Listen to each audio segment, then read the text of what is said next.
Hi, it's Tom from Digital Foundry here, and this is a quick analysis of Everybody's Gone to the Rapture.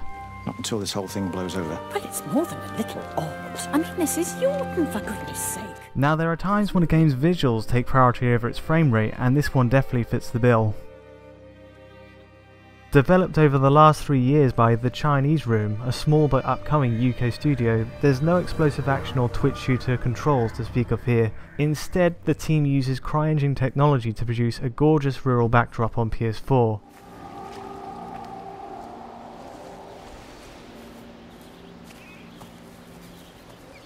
On the technical side, the game renders at a full-blown 1080p native resolution. This gives the countryside setting a real chance to shine, a sprawl of valleys, trees and provincial houses that appear sharp from a distance.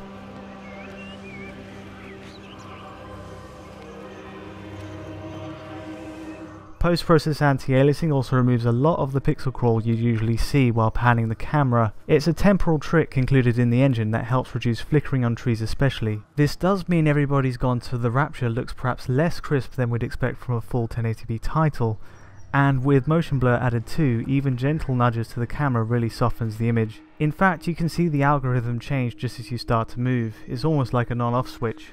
But if you hold the camera steady for just a moment, these effects settle down and some impressive details come into focus. Lighting is one of the game's most striking features. It's one of the key factors in making this world look as believable as it does, and the results are scarily close to its real-life counterpart. The engine uses a physically based lighting system, meaning every material in the game reacts to light according to real-life values. Brickwork and trees all have a natural tone, and even water uses Crytek's real-time local reflections.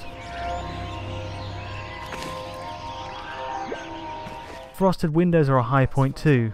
Light actually diffuses from the glass and filters into separate shafts, often dependent on the pattern of the glass's glazing.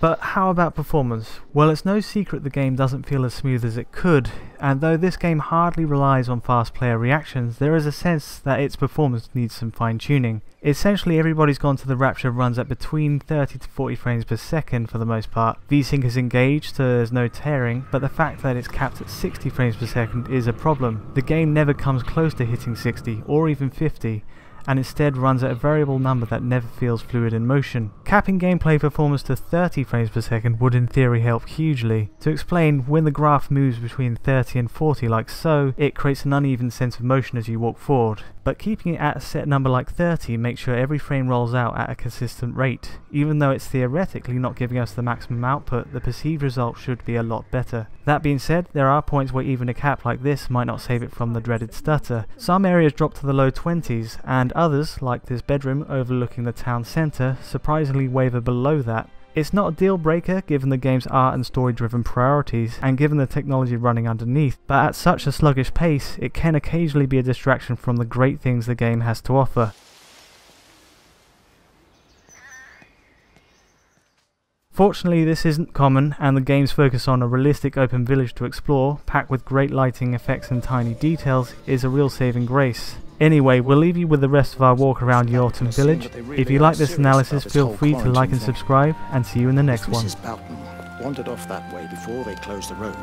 I suspect we'll never find her.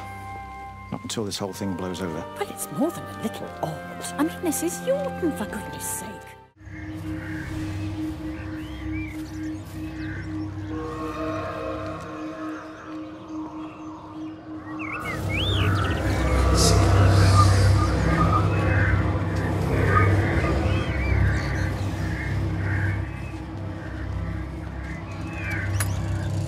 Just have a word with them, perhaps.